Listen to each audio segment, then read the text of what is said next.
ನಾನು ಶ್ರೀಮಂತರ ಮನೆ ಮಗಳು, ನೀವೊಬ್ಬ ಹಳ್ಳಿಲಿ ಸ್ಕೂಲ್ ಟೀಚರು, ನಾನು ಬಂಗ್ಲೆಯಲ್ಲಿ ವಾಸ ಮಾಡೋಳು. ನೀವು ಹಳ್ಳಿಲಿ ಸಣ್ಣ ಮನೇಲಿದ್ದೀರಾ, ನಾನು ನಿಮಗಿಂತ ಚೆನ್ನಾಗಿ ಓದಿದ್ದೀನಿ. ಇದು ಯಾವ ಕಾರಣಗಳಿಂದನೂ ನಿಮ್ಮ ಹತ್ರ ನಾನು ಡಿವೋರ್ಸ್ ಕೇಳ್ತಾ ಇಲ್ಲ ಸಂಜೀವ್ ಅವರೇ. ನಾನು ನಿಮ್ಮನ್ನ ಇಷ್ಟಪಟ್ಟು ಮದುವೆ ಆಗಿದ್ದಿದ್ರೆ ಅಥವಾ ನಮ್ಮಿಬ್ಬರದ್ದು ಲವ್ ಮ್ಯಾರೇಜ್ ಆಗಿದ್ದಿದ್ರೆ ನನಗಿದು ಯಾವುದು ಮ್ಯಾಟ್ರ್ ಆಗ್ತಿರ್ಲಿಲ್ಲ.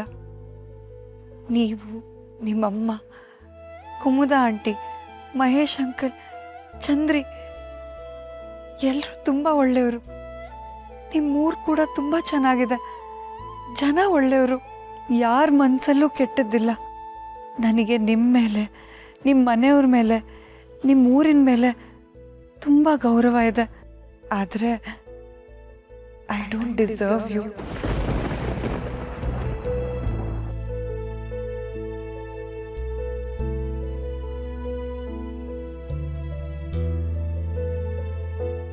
ನಾನು ನಿಮ್ಮ ಹೆಂಡತಿಯಾಗಿರೋಕೆ ಯೋಗ್ಯತೆ ಇಲ್ಲ. ನೀವು ಅಂತಲ್ಲ, ಯಾವುದೇ ಶ್ರೀಮಂತರ ಮನೆಗೂ ಮದುವೆ ಆಗಿದ್ದಿದ್ರು ನನ್ನ ನಿರ್ಧಾರ ಇದೇ ಆಗಿರ್ತಿತ್ತು. ಯಾಕಂದರೆ ನಾನು ಮದುವೆಗೆ ರೆಡಿ ಇರಲಿಲ್ಲ. ರೆಡಿ ಇರೋದಿರಲಿ, ಮದುವೆ ಅನ್ನೋ ಯೋಚನೆ ಕೂಡ ನನ್ನ ತಲೆಯಲ್ಲಿರಲಿಲ್ಲ. ಯಾಕಂದರೆ ನನ್ನ ಕನಸುಗಳು ಬೇರೆ, ನಾನು ಹೋಗಬೇಕಾಗಿರೋ ದಾರಿ ಬೇರೆ, ನಾನು ತಲುಪಬೇಕಾಗಿರೋ ಗುರಿನೇ ಬೇರೆ. ನನ್ನ ದಾರಿ ನಿಮ್ಮೂರ ಕಡೆ ಇಲ್ಲ, ನನ್ನ ಕನಸುಗಳು ನಿಮ್ಮೂರಲ್ಲಿಲ್ಲ, ನಾನು ತಲುಪಬೇಕನ್ಕೊಂಡಿರೋ ಗುರಿ ಸಹ ನಿಮ್ಮೂರಲ್ಲಿಲ್ಲ. ಈ ಮದುವೆ ಆಗಿರಲಿಲ್ಲ ಅಂದರೆ ನಾನು ನಮ್ಮ ಮನೇಲೂ ಇರ್ತಿರ್ಲಿಲ್ಲ.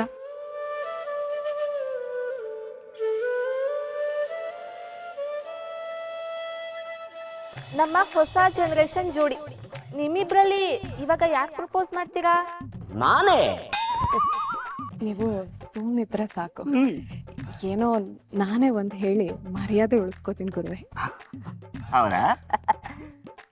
ನಾನು ಪ್ರಪೋಸ್ ಮಾಡಲ್ಲ. ನನಗೋಸ್ಕರ ನನ್ನ ಹೆಂಡತಿ ಶೋಭಿನೇ ಪ್ರಪೋಸ್ ಮಾಡ್ತಾಳೆ. ಯಾಕೆ ಹೇಳಿ? ನಾನೇ ಬೇರೆ, ನನ್ನ ಸ್ಟೈಲೇ ಬೇರೆ. ಶೋಭಿ,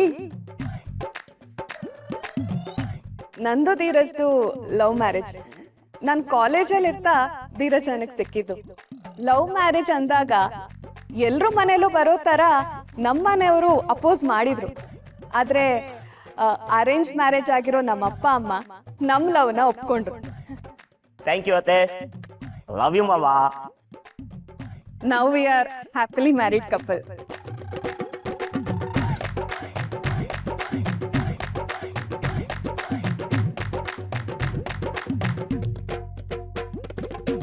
ನನ್ನ ಮದುವೆ ಆಗೋಕ್ಕೂ ಮುಂಚೆ ಖಂಡಿತ ನೀವು ಖುಷಿಯಾಗಿದ್ರಿ, ನಾನು ಖುಷಿಯಾಗಿದ್ದೆ.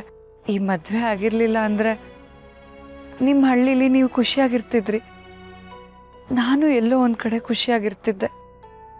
This is not at all easy for me to say, but we have to part ways. ಅದಕ್ಕೆ ನನಗೆ ಡಿವೋರ್ಸ್ ಬೇಕು. ಒಂದೇ ದಿನದಲ್ಲಿ ನಾನು ಈ ನಿರ್ಧಾರಕ್ಕೆ ಬಂದಿಲ್ಲ ಸಂಜೀವ್ ಅವರೇ. ನನ್ನೊಳಗೆ ನಾನು ತುಂಬ ಸ್ಟ್ರಗಲ್ ಮಾಡಿದ್ದೀನಿ. ನನ್ನ ತಾತ, ನಮ್ಮ ಅಜ್ಜಿ ನನ್ನ ಕ್ಷಮಿಸಲ್ಲ. ನನ್ನ ಅಪ್ಪಂಗೂ ತುಂಬ ಬೇಜಾರಾಗ್ಬೋದು. ಆದರೆ ಸ್ವಲ್ಪ ಟೈಮ್ ಆದಮೇಲೆ ಎಲ್ಲ ಸೆಟಲ್ ಆಗುತ್ತೆ. ನೀವು ನಾರ್ಮಲ್ ಫೀಲ್ ಮಾಡ್ತೀರಾ, ನಾನು ನಾರ್ಮಲ್ ಫೀಲ್ ಮಾಡ್ತೀನಿ. ಫೈನಲಿ ನಮ್ಮ ಬದುಕು ನಮಗೆ ಸಿಗುತ್ತೆ. ಸೊ ಪ್ಲೀಸ್, ಮದುವೆಗಂತೂ ನಮ್ಮಿಬ್ಬರು ಒಪ್ಪಿಗೆ ಇರಲಿಲ್ಲ. ಡಿವೋರ್ಸ್ಗಾನ ಒಪ್ಪಿ ದೂರ ಆಗೋಣ. ಪ್ಲೀಸ್ ಒಪ್ಕೊಳ್ಳಿ. ನಾನು ಈಗಲೇ ನಮ್ಮ ಮನೆಯವ್ರ ಹತ್ರ ಮಾತಾಡ್ತೀನಿ.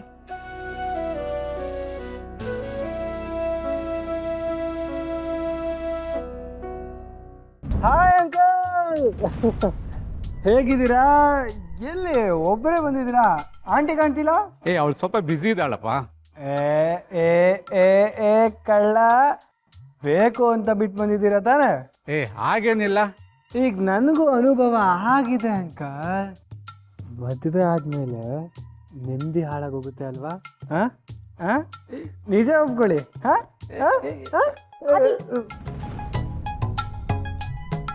ಅದಿ ಯಾಕೆ ಹೀಗೆ ಮಾಡ್ತಿದ್ಯಾ? ಕೋಪ ಮಾಡ್ಕೋಬೇಡಮ್ಮ, ಲೈಟಾಗಿ ತಗೊಂಡಿದ್ದಾನೆ. ನನ್ನ ಹೆಂಡ್ತಿಗೆ ನಾನು ಕುಡಿದ್ರೆ ಆಗಲ್ಲ, ಅದಕ್ಕೆ ಅವಳನ್ನ ಮನೆಗೆ ಬಿಟ್ಬಿಟ್ಟು ಬಂದಿದ್ದೀನಿ. ಆದಿ ಒಳ್ಳೆ ಹುಡುಗ ಕಣಮ್ಮ. ಅಯ್ಯೋ ಅಂಕಲ್, ಥ್ಯಾಂಕ್ಸ್ ಅಂಕಲ್. ಅಂಕಲ್ ನಿಮಗೆ ಮದುವೆ ಆಗಿ ಎಷ್ಟು ವರ್ಷ ಆಯಿತು? 26 ವರ್ಷ ಆಯಿತು. ಯಾಕೆ? ಅಲ್ಲ, ನೀವು 26 ವರ್ಷ ಆದಮೇಲೆ ನಿಮ್ಮ ಹೆಂಡ್ತಿನ ಬಿಟ್ಟು ಬಂದಿದ್ದೀರಾ. ಆದರೆ ನಾನು ಇನ್ನೊಂದು 26 ನಿಮಿಷದಲ್ಲಿ ಈ ಪೀಡೆಯಿಂದ ಮುಕ್ತನ.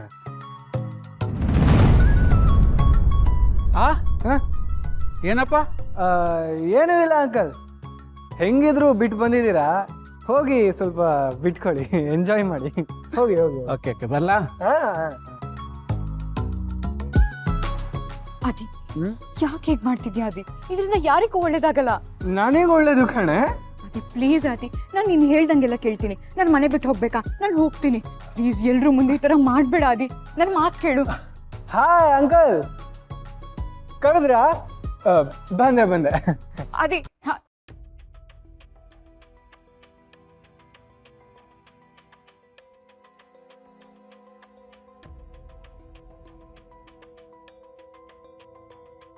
ಏನೇ ಜಿರಾಫೆ ಥರ ಕತ್ತಿ ಎತ್ತಿ ಎತ್ತಿ ಏನು ನೋಡ್ತಿದೀಯ?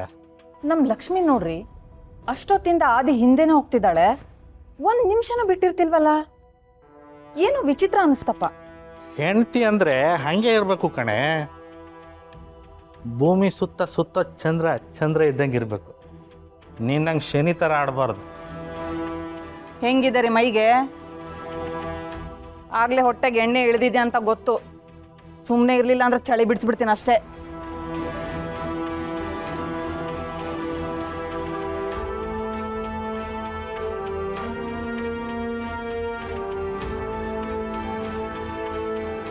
ಲಕ್ಷ್ಮಿ,